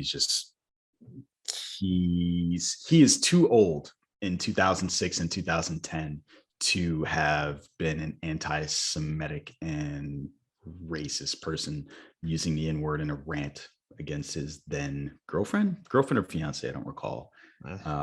That's just who he is. I think you're right. Yeah, that's just who he is. And so as long as he's not the focal point of something that I want to see, then I'm okay. So yeah, cool. There's that. Guys ready to move on? Yeah. Sure. Yeah. All right. So Fandome, rather than go through every piece of news and thing that came up, because it wasn't particularly long. What I will say is I think, in my opinion, that DC is doing, in contrast to their actual productions, when it comes to these virtual press conferences and virtual fan events, they're doing a really good job. Mm-hmm. And so one was great. Yeah, they've adapted to this pandemic very well. And so when it comes to the stuff that came out of this particular Fandome, we got a ton of news and a few trailers. And I guess I'm curious, of the stuff that we got, what are the things, did anything move up on your list or did anything move down on your list? And I'll preface it by saying this. We got trailers for Black Adam, Peacemaker, Flash, Catwoman, animated, as well as Batman, which I think is the big one everybody was waiting for. I think it might have been the last thing that they showed. It was. I didn't watch the thing, but I was on Twitter updating like every 5 minutes as people were talking about shit. So I would even hear it's out like before it hit online by 10 minutes. So I'm like, give it to me, give it to me. It's the only reason I'm really here. Yeah. So I saw other cool shit I like. Yeah, it was well done. And so in addition to those trailers, before I get into what are your most interesting projects that came out of there, we got a new Superman motto, right? So it's no longer truth, justice, in the American way. It is truth, justice, and a better tomorrow. Better slogan. Yeah, I think for me, it's time because for a long time, there are lots of people who are like, well, what does that even mean? And, you know, what does that mean, the American way? And it's very funny that if you look at Superman Red Son, coming from that perspective, that version of Superman is like, what the fuck is the American way, right? Like, your shit is built on the bulwark of slaves. You're not as great as you think you fucking are. And I, from a story perspective, love that because they called them on their shit. And so I think for this time and period, it's an appropriate change. But we also got some news for Batman and Cape Crusader. It's not like news. It's like a little nugget. So we've talked about this show before, and I think Jammer brought it up before because J.J. Abrams is attached as a producer, and I kind of poo-pooed it because I don't want him attached to anything I want. So Matt Reeves, him, and Bruce Timm of Batman animated series fame are collaborating on Batman Cape Crusader. And one of the things that Bruce Timm said is that because the show is going to be on HBO Max, that it is going to be more Batman animated series than Batman animated series. And what he means by that is it's not going to be held back by any of the Fox channel bullshit, right? It's not going to be held back by being basically a kid's show. Joker so I'm curious what that means. Onto a puffy balloon or something rather than killing someone. Yeah. And we'll see what that means. And I just hope they keep it PG-13. I don't need to see an animated R-rated. Like, we already have the animated R-rated Batman movies that you can buy. Batman, especially animated, doesn't always need to be R, even though, you know, it's Snyder's favorite version of Batman. But well, it's kind of interesting. Was it James? Someone from the site said about the Batman trailer that they actually did not like it because it's just basically grim dark. James said that. Yeah. He said it just looks like the continuation of the Nolan stuff, and he was expecting something new. I think it's which is what I kind of agree with that on some level. Like, I thought it looked great, but it does feel like a natural extension of the Nolan stuff, which I'm not complaining about because I'll take more of that. At the same time, I would say it looks completely different than Affleck or Nolan. Not completely different, but like, it's dark, but it's very distinct differences between Nolan's Batman. I think it's a distinct in its visual style, but as far as its narrative feel, it seems in line with Nolan. But that's just based on the trailer. Yeah, I think that Snyder feels definitely more comic booky. Than this. This feels quote unquote grounded in the real world type. So, so let's start. So, how do you guys want to do it? Do you guys want to talk about what your favorites are? Do you want to answer my question, or do you just want to run through the trailer? What was your question again? So my question was, based on what we saw, was there anything that went up in your anticipation? And was there anything that went down in your anticipation? I can answer this question. Go for it. I hope so. It's mostly up, actually, honestly, for me. Like, nothing really dropped, because I really wasn't uninterested. Actually, Black Adam, still don't care for it. I mean, we haven't seen that much footage. We didn't see much of it. Yeah. But like, they showed us stuff, and I'm like, okay, that's cool. I love Pierce Brosnan's part where he's talking about, like, I haven't done a movie this big since James Bond, and I'm gonna be Dr. Fate. Like, he actually knows who Dr. Fate is. But he might. You don't know him. No, he might. The Flash definitely went way up, and which is funny is because people are only excited about the Flash trailer because it has Batman. Yeah. But I love the right music. It's the right location. It's great narration. So let me ask you about that. Did you guys? Sorry, go ahead. Sorry. Did you guys watch? Oh my God, what the hell is his name? Who's the Flash actor again? Ezra Miller. Ezra Miller's preamble to it. Super fucking awkward. Super awkward. It was purposely awkward, and I thought it was so fucking funny. Was that on purpose? There's no way that wasn't on purpose. There's no way that was. He's not usually that awkward unless he was on drugs or something. You know, I think he's basically was just like making a joke. He's like, oh yeah, we want to show you stuff, but we can't because we're still making the movie. And then we thought we could show you this thing, and we can't because we're still making the movie. It was just really dry. I thought it was hilarious, but no, I love the Michael Keaton narration and the bat ears, and just even the question where it's like, you could go to any universe anytime. Why the hell do you want to save this one? It's a good point. I'm out. Yeah, he just leaves. Bruce Wayne's like, fuck. Can we at least keep Supergirl? I do have a question about that. And so I agree with you, Nick. Not you, the internet. The only reason I care about this is because of all of the stuff around it. I care more about Supergirl. I care more about Batman than And the I Flash in agree his with own that. goddamn movie. What I'm curious about is, and anybody can answer this. So we got 2 Flashes, 2 Ezra Millers in this. Is that accurate, or are they fucking with us? They've do you mean? said aloud the villain's probably going to be, maybe not they, but Scoop say the villain is going to be Barry Allen and Barry Allen. But Okay. it could be some version of Zoom or, whatever the other one, or not Zoom. Who's the actual one that's important to Flashpoint? Yeah, that's it. Reverse Flash. Oh, Reverse Flash. Is that the same as Zoom? Yeah.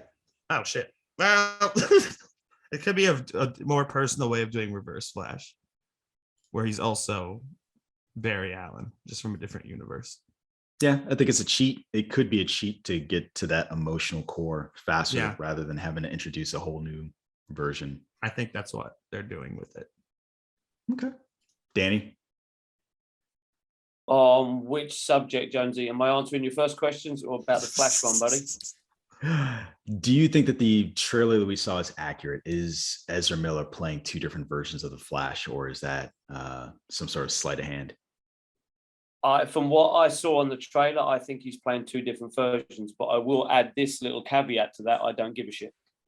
Okay. Why? Tell me why. Well, here's the thing. No, and to be flippant, my major concern with the DC stuff at the moment, particularly with the Flash movie and stuff, and the whole excitement about the Batman thing. I've got slight OCD. I like things neat and fucking tidy, and it's the same kind of challenge I'm having with the multiverse that's happening in the MCU. I'm confused as fuck about what is actually the timeline. Which one am I meant to follow? Which one do I care about? For me, I'm concerned that there's no consequences to any actor or character in both DC and Marvel that I'm going to fall in love with and care about if they can just jump a timeline and reintroduce them again and everything will be okay. And they'll just cross them back over and switch that and do that and bring that one in and everything's okay again. It just feels real like there's no consequences anymore because you can do anything with these timelines. But aren't you So with the describing Flash- a comic book problem generally? Or even Rick and Well, Morty. well, that may be it, but it's a problem that I was hoping wouldn't happen in the movies. I guess that's my like, yeah, I know it happens in the comics and I understood why they did it. But with the movies and with my like to have nice, neat, tidy bows on things, I'm concerned that I'm not going to care anymore. Oh, well, don't worry about it. If he dies, Iron Man dies, don't worry. In the next film, they'll just do a fucking time jump, multiverse jump with Mephisto or something, and he'll be back. So why should I give a shit if he dies or something? Yeah. And although it sounds crazy, it is something that I'm really... It's great. So we got Keaton's Batman. Is he in the Batman or is he in the one with Michael, Pattinson's Batman now? Does that exist? Because Superman was in Shazam and now that Superman was in that Batfleck film. And so I don't fucking know anymore. But we don't know which therefore Superman. Taking me out. Well, that's right. But I think at the time and the body shape, I think we could say it was Henry Cavill. It looked like it to me. But yeah, but there you go. We don't know. So which one am I meant to follow? Which one do I care about? And the problem is at the moment, I'm not sure I care about any of them. That's and my real tough with it. So not just a problem with comic books generally. I think with the other thing that you're describing, which will probably make your anxiety about this subject worse, is I'm fairly certain that they will use this movie to do a soft Partial reboot. reset. Yeah, some sort of reset. And so some executive is going to come out and say where these things exist in what universe and what timeline, because we already know that Ezra Miller version of the Flash has gone to Grant Gustison's version of the Flash. They met before on the CW. And so we know that, like you brought up Pattinson, all of these different Batman exist in different parts of the universe. Supergirl obviously exists in different, well, not obviously, but we know exists in a different universe than Henry Cavill, obviously. And so these things are probably going to make your anxiety worse because they are going to set up very clear lines and divisions on these, for lack of a better phrase, multiple Earths, just like the DC phrasing, right? Crisis on Infinite Earths or multiple Earths. Crisis on Infinite Earths. Thank you. So that's what's happening. Yeah. And that's what I think. That's what that from a personal thing, because I like things ordered a little bit. it is, like you say, anxiety. It is anxious, because I do like DC films. I do like these films. I didn't mind that there were separate films like the Batman with Pattinson. I thought, well, if that's going to be a standalone one like the Joker was, or like we think the Joker was, I thought I'm okay with that. They were great independent films. But now, if they're going to try and tie them together and one could cross into another one, then why would I have any why would I care about any consequences to any actor or character in these films if they could just fix it with a timeline, jump, loop, flash, zoom, reverse, timey-wimey thing. So I'm with Danny on this one. I agree. I mean, Yeah, you couldn't even care about characters in the Suicide Squad until you knew who was going to live and die. So your ability to handle like a multiverse, I had zero faith in your ability to handle a multiverse, Jammer. I can handle a multiverse, but I don't want it. I don't mind multiverse. I just don't want it. Yes, I just don't want to. I just don't want to deal with it. It's just like I don't like the fact that it seemed like, oh, for a while let's just judge each movie on its own merits, and then they were like, but we're gonna tie everything together. I'm like, oh well, make your mind up. Yeah. Yes, because they see all the dollars and cents, right? Because there are people like Danny who want it very which ordered. is so ironic, because the dollars and cents, the most dollars and cents they've made was in a completely unaffiliated project, except, well, not unaffiliated, unconnected, and that's Joker. Yeah. Well, didn't Aquaman do almost as well? That did $1 billion. You know, Yeah, but I it think costs a Joker ton more. Yeah, Joker was the most profitable yeah. DC movie to date, I believe. No, for sure. Yeah, considering how much it costs, yeah, for sure. Yeah, because what, it was like less than 100, right? Yeah. Oh yeah. Wasn't it like 40 or something, even like super low? With that in mind, Jonesy, with that in mind, like just to go back to your first question, the film that has jumped up in interest for me is Peacemaker. I was I already thought that excited. trailer was great compared to that teaser, and I'm hoping the fact that is not connected to the other DC stuff in any bloody way. It is. It's a sequel to the Suicide Squad. Yeah. Sequel to the Suicide Squad, essentially. Correct sequel. But are you sure about that now, Nick? I like that part of the universe. What? I but didn't know for that so long. I couldn't Suicide believe Squad- it. I don't understand how you didn't Suicide know. Squad not connected to the first Suicide Squad, though, is it? It's a sequel. Yeah, it is. It is a sequel. I don't give a fuck what anybody says about It's a sequel. the first and the second. Like, it's a goddamn sequel. Like, It's I have not a soft seen. reboot. I disagree. Yeah. I used to say that. It's not even a soft reboot. It just has a different tone and director. Yeah. I don't know why people are saying that. Like, it's so weird. Because they're It trying to seems separate like it. when you watch the trailer, you're like, oh, this looks nothing like the last one. But it's just, like a better director coming in It and just saving has a franchise. it just has the same characters and it's continuing the relationship. That's like fucking trying to tell people that Aliens is a reboot of Alien. Like, no, it's got the same Exactly. fucking No. characters. Fucking people. Anyway, Yeah, I agree with Danny. Peacemaker, Flash, and Batman. Well, I agree with him on Peacemaker. those are the most exciting ones for me as well. And the video Batman games all looks went solid. went Video down. games all went down for me. Really? First of all, because I don't own a next gen system, but they don't look like next gen games. Like Suicide Squad does not look beautiful. Last thing we saw from it was just pre-rendered cutscenes, and now that I'm seeing like the actual fight scenes and stuff, it's like, Well, it looks next gen, but I feel like it could still be on Xbox One because it doesn't look that impressive. yeah, that's what I was gonna say. We're at a stage where we're in the in-betweenies. We cannot have truly next-gen shit while those old consoles are still there. But if you look at, I think the Suicide Squad, they didn't say on Gotham Knight. One of them at least said it was only like it lists the consoles and it was Xbox Series X or whatever the next one is and PlayStation 5. They didn't list PlayStation 4 or Xbox One. And I think the other one didn't list anything, but they're so far away they can't be current gen. It'll take a while before they're able to milk the hardware. Yeah, think about it like this. Those consoles aren't even a year old yet. They will not be a year old until But they made one of next the month. best looking Xbox One, PlayStation 4 games of all time. Like Which was within the that? first few Arkham Knight, which in the first few months of release. So you would think this studio, I mean, one of them's Rocksteady, but it's all Warner Brothers. Their Batman games all looks fantastic over every generation. That these games would be cream of the crop, like some of the other stuff we've seen from other studios. I mean, That that's could be earlier in development. Might be the only problem. Because I do like the Court of Owls storyline. Yeah. But it's just the games don't, especially if I can't play them, they don't look that interesting. Yeah. Okay. What else? But yeah, those 3 DC movies I think were the favorites for me, though. The Batman, Flash, and the other one that I can't remember. What was the other one? I'm so excited for this. Peacemaker. Yeah, Peacemaker. Yeah. Did I like Black- that Peacemaker looks like he's actually gonna have like an arc and stuff and has a journey to go on. I think it's really good. I think it's cool. But I do wonder. Is I it do too wonder Guardians-y? how.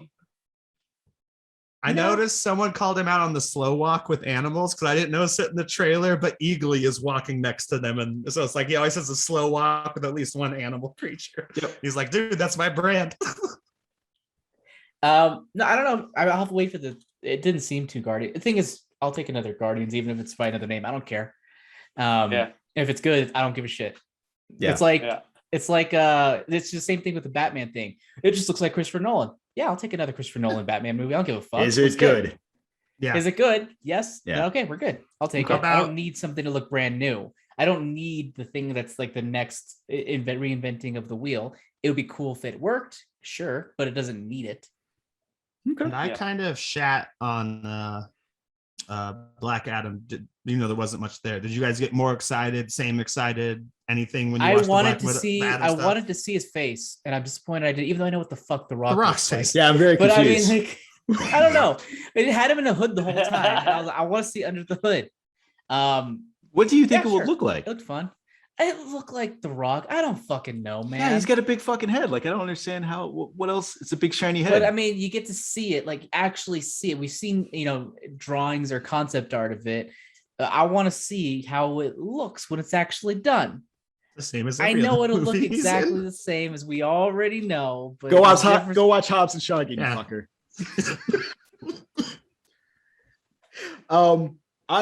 I'm actually less excited for that, mostly for this, and it's nobody's fault but my own. I don't want to see a Black Adam without seeing Superman.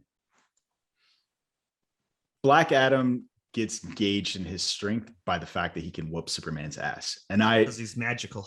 because he's magical, and so that's always the threat, and that's just me. I know that's not a real, actual problem or concern. I love the stories where Shazam has to come save Superman's ass because Black Adam is just beating this man down, and then they have to work together.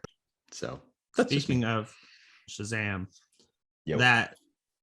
I know we didn't get any footage from it. Just a bunch behind the scenes stuff. That's why it's whatever. not on the list. Okay, because that I No, was like, I was way just less saying that's excited why I for didn't this even than put it on the original. list. Yeah. Like I'm like, you even see the kid who plays Grant Gustin or whatever. I assume it's the kid. Is that the name of the character or the actor? Who plays What? Grant Gustin? What? Whoever Grant I don't know the Gustafson name of is the the fucking Flash. kid is. That's the Flash guy. Oh, whatever. The kid who's in Shazam. He's looking so much older. It's like at what And point? just like that, he steals the naming crown back. Are you talking about Absolutely. I'll take it. what the heck's this, the kid who plays Billy Batson? Yeah, Billy Batson was the name I was trying to think of. The character's name. The actor who plays him, which I don't know. Asher Angel, I think. Asher Angel. Yeah, it's something pretty close to that, if not I that. love that Grant Gustin has an actual superhero name in real life. The GG, the alliteration. That's cool. I just noticed that. The Marvel alliteration. No, I mean Got Clark it. Kent. Alliteration. Yeah, no, I'm just saying Marvel has a lot of alliteration names intentionally in their history. Peter Parker, Bruce Banner. Not just Marvel, it's DC. Hey, you just proved Yeah. another DC one. Yeah, just say Clark Kent. Billy Batson. Clark Kent is 2 different letters. Lois It's Lane. alliteration. still. Alliteration. Oh, I was talking about actually using the first Next Luthor. Bruce Bowain. Bruce Banner. Should have been Bruce Dwayne. Dick to head. But I don't know. It's just the closer the actor is to growing up, isn't Shazam supposed to be his adult form? Or it's supposed to look like a completely Yeah, different I always adult? thought that it was weird. I wish that they had specified that the Shazam is like a different character, not just the pinnacle of your potential, because it's like I'm 25 and this guy is like 35 or whatever, or 40, and apparently in 15 years I'm gonna look like that if I pump some weights. They're gonna clear it up. it's I bet weird. they'll do that in the sequel and kind of They'll clear probably that just up. kill him. That too. I think at some point they'll just say like, hey, child, we don't need a child actor anymore. We've moved beyond the need for that narrative device. But that's just a Superman story. So Anyway, I actually am surprised. I always thought that Black Adam would basically be their Shazam. I always thought I always thought they would just get rid of not actually do Shazam proper because it seemed like a storyline that just wouldn't really fit within the DCEU. But here I am, several years later, and fucking wrong. I mean, I wouldn't be surprised that they could do that down the line, mostly because I think that Black Adam just joined the Justice League in the comic book. So, which is, I think, part of their way of justifying that he will not be a complete dick in this movie, that they're going to turn him into an He's one of anti-hero. those characters that flips around sometimes, even in the past. So Yeah. So, anything else from Fandome? Oh, I'm sorry. Catwoman. That cartoon looks really fun. yeah, it looks fun. Definitely more stylized and almost like Harley Quinn than most of the stuff they do, which is why it looks the most fun. And it looks hilarious. It actually looks like it's more of a funnier one. Yeah. It actually reminds me of, yes. I was going to say, I know it looks like it's very far away based on what they showed. I cannot fucking wait for Harley Quinn season 3. I love that show. They just showed some animatics and stuff, and including a partially animated Kite Man. Yeah, behind the scenes stuff and things that are too far out, I'm kind of like, yeah, just hold it back until you got something. I'm fine. I can wait.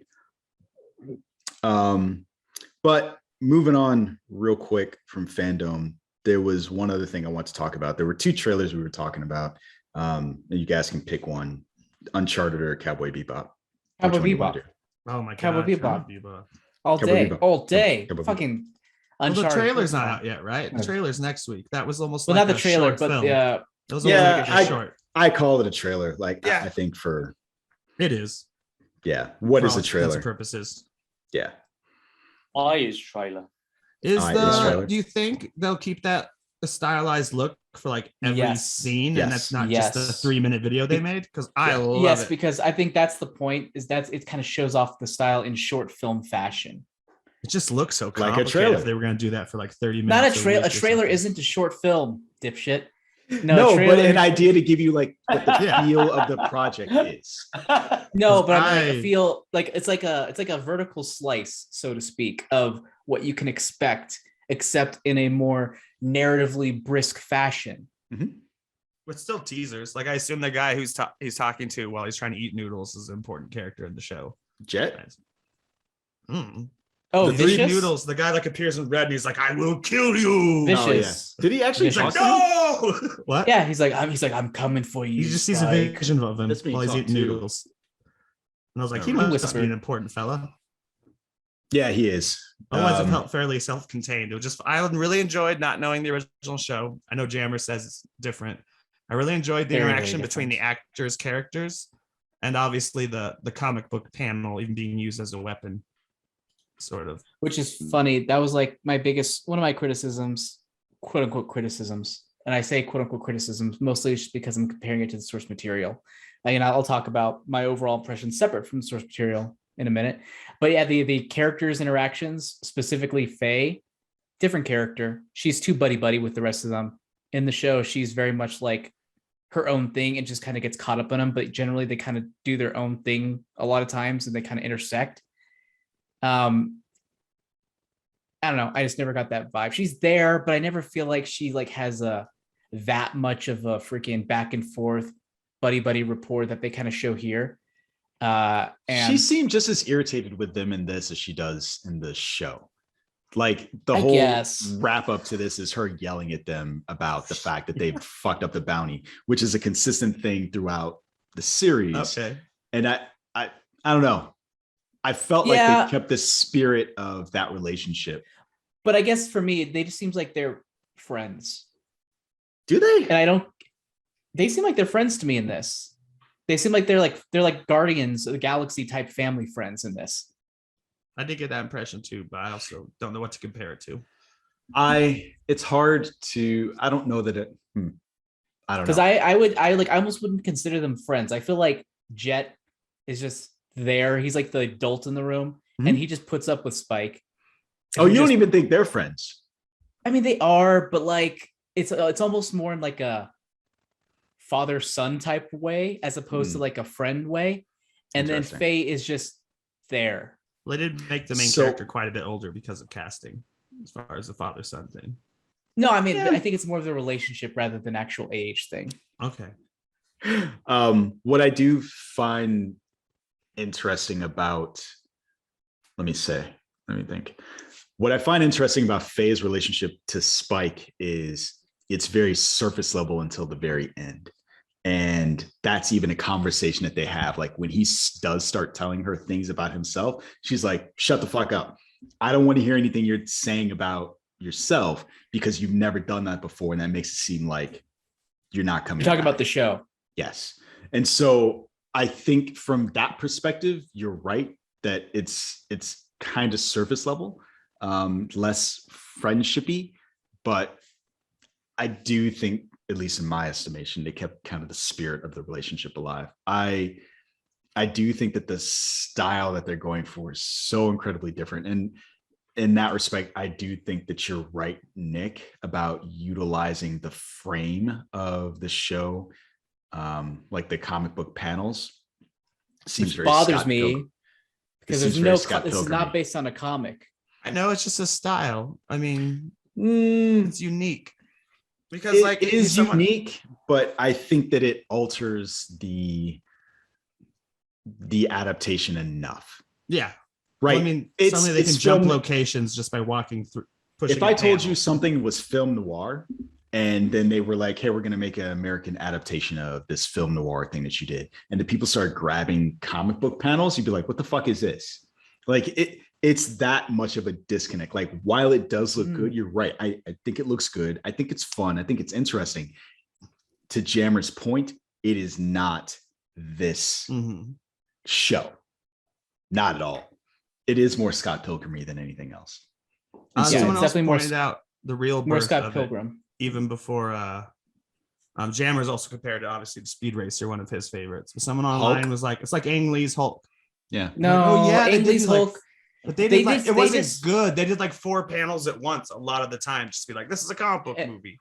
Yeah, it was just more, that was more surface level, not integrated into the actual way the No. story was told. But That was more again, just like, it's- and comic. And that then okay, we're movie- back to normal. That movie walked and flopped so the show could, so the next ones could run and then this one could run. No, Nah. don't you dare. Don't Nah. you dare.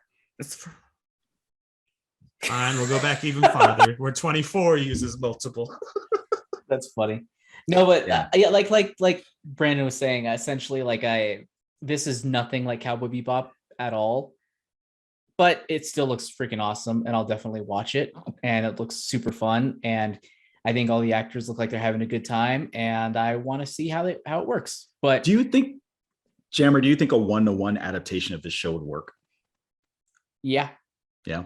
I think it's just about finding the visual style that would work. The visual, so there is a little bit like a bit cartoony to like the style of the characters and the art versus what is possible in reality.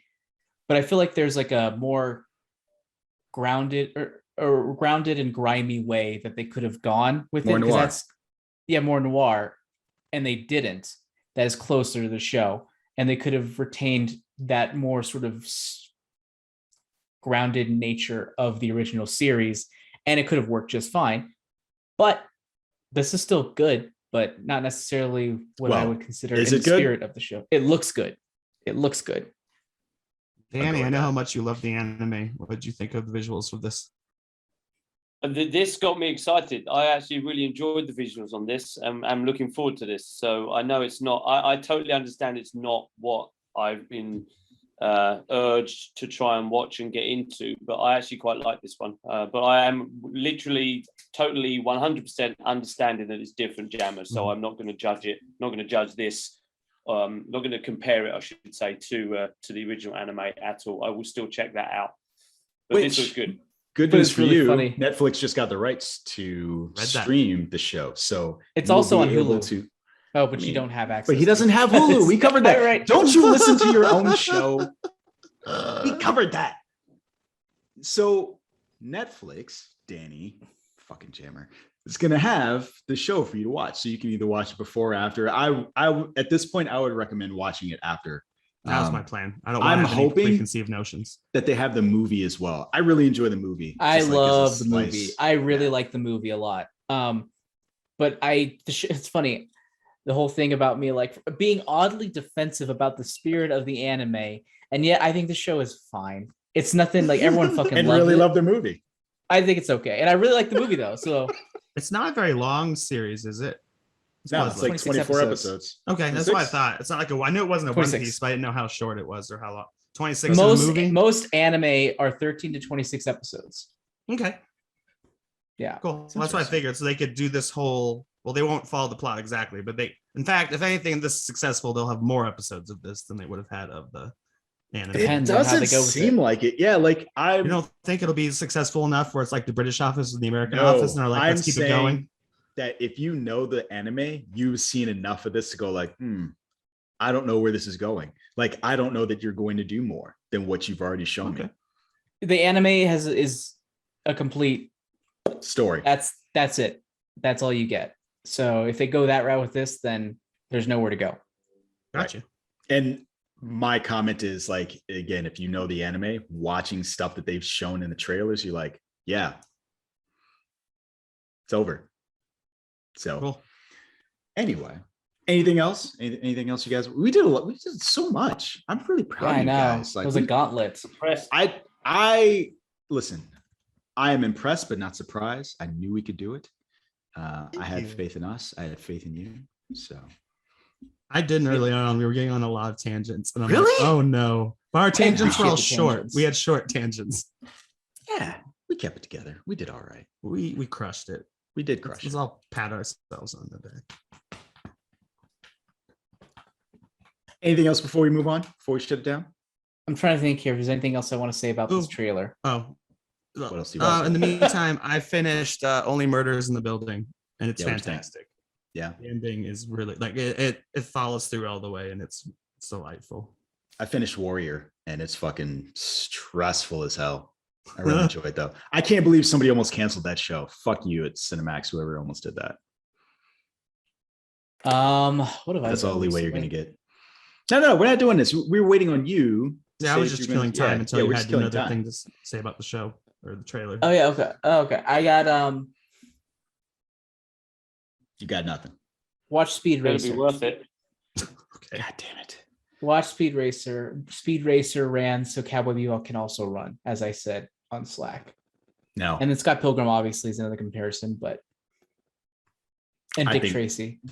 Yeah, Dick Mm. Tracy. Tracy. Yeah. And Man, you still Maybe- love Dick Tracy. yeah. I remember It's a the movie the worth NES saying video as game. adult. The NES old video Richard. game was shit. It was so bad. Isn't any NES video Yes. adaptation? Yeah, video Yes. like movie adaptations is complete Always garbage. bad. Not ET. Yeah. Wait, that was Atari. That was That was their Atari. You biggest hit of all tool. time. That was shit. But yeah, Cowboy Bebop. I'm interested. It admittedly has me a little bit nervous about One Piece because I think it's the same studio. But so I feel like the style that they're going for in this seems more appropriate for One Piece than Cowboy Bebop. Yeah, I suppose. I don't know. I don't know how you're gonna translate One Piece into live action. I don't don't either. know how you do it. I do don't know. think I don't know either, but I think stylistically, what they've done with Cowboy Bebop is more in line with what I've read from One Piece than Yeah. even what I've seen of the cartoon than what they did with Cowboy Bebop. So maybe it's just an audition. Yeah. Well, It's just an audition. Anyway, we'll see. anyway, Check. we shall see. Cut the check. Dear listeners, if you like what you heard, do all the socials, like, rate, comment, subscribe, share. We definitely appreciate it. Also, jump on that Apple Podcasts, rate us, let us know what you think. Our inability to keep names straight and go on tangents. Let us know. Talk about it. Also, hop on the Discord. Let us know what your favorite thing from DC Fandome was. It'd be very exciting to hear what y'all think about that. Also, LRM Online has other great content on the website, be it articles, be it podcasts. Go check it out. Other than that, Danny, where can you be found? I can be found in my garden, polishing my pumpkin, ready for next weekend. What is happening? Is that a Is that euphemism? innuendo for something? Before want we it to find be? out, Jammer.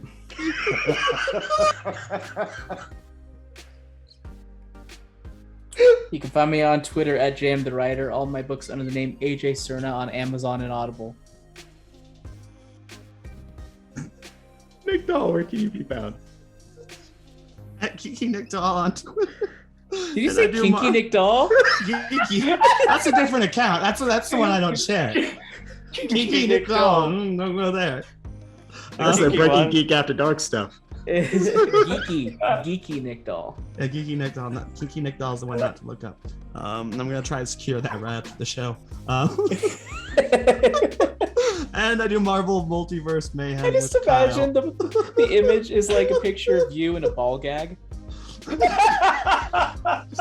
not picturing the Tobias photo shoot where he has like all of his headshots and one of them with the ball gag and like a whip and stuff. Anyway, that's where I'm at. Don't kink shame Nick. I'm not. It's just funny. Not like Danny's foot photo the other day. What? I missed this. Thank God I missed this. Anyway. It's not important. It was funny. And you can find me contributing to the website on Twitter at Sir Jonesy, and of course right here on Breaking Geek Radio, the podcast. Folks, as always, thanks for listening, and we will catch you on the next one. Hasta lasagna. Don't get any on ya. Mission accomplished. Down. Man, that Uncharted Dum, trailer dum. actually looks pretty good. I was It a looks Tom fine. Holland. I was a Tom Holland poo-pooer, and now I'm like, you know I mean, what? it still doesn't look like Nathan Drake. No, it It's like doesn't. an origin story, though, isn't it? And they want, Nah. they want a That- longer that's- franchise. That's why they made the decision. He's not gonna grow up remotely to look or act or sound like Nathan Drake. That's the problem. He's Why does this already keep an coming up adult. this episode? You're not going to grow up to be that guy. You're not Shazam. You're not my Nathan Drake. But yeah, Nathan Fillion is Nathan Drake, and He's too that's old. just he is too old. But in terms of mannerisms and syntax and dialogue, like all of that stuff is totally that guy. And I've never looked up to see whether or not they based him off of him, but he is him. It's Yeah. gotta be slightly Failing based that. on him, honestly. I feel like that was the best route to go. If you're not going to get him, just go a completely different direction. There has to be Yeah. someone else who would be a better, Well, it shouldn't more just be look appearance. representative It of should what. be acting. No, but I'm talent talking also. about. Well, What are you talking obviously. about? He's got the shirt. He's got the gun holster. You know, he's got I'm the not talking about the jeans. look. Well, because you already said Nathan Fillion looks more like the character, and you're like Tom I Holland think he doesn't means look like him, is. but Tom Holland doesn't have to. No, look no, no. like him. It's not physical appearance. Like in Oh. terms of the way. So that's what I was saying. Syntax, like the way that he talks and moves and acts. Like if you go back and watch Firefly, that's Nathan. Yeah. You know Like, who would 100. be good if he was, I think, a better actor as far as like appearances? Sure. Liam Hemsworth. It's actually not bad at all. I actually think Chris Hemsworth would be a good one too. Yeah. He's big. Like if you There you go. like We did Thor it. Ragnarok Done. is totally him. Yeah. There we go. We Fixed fucking it did Did for you play you. the games? You seem very opinionated about this. Did you play the games? I played the first one Okay. Interesting. back in 2008, Back in the yachts. 7, or whenever that was. Okay. I remember Yeah. my friend, he had his PS3 and he got it, and then he spent like 8 hours doing updates on it when he got it. So that was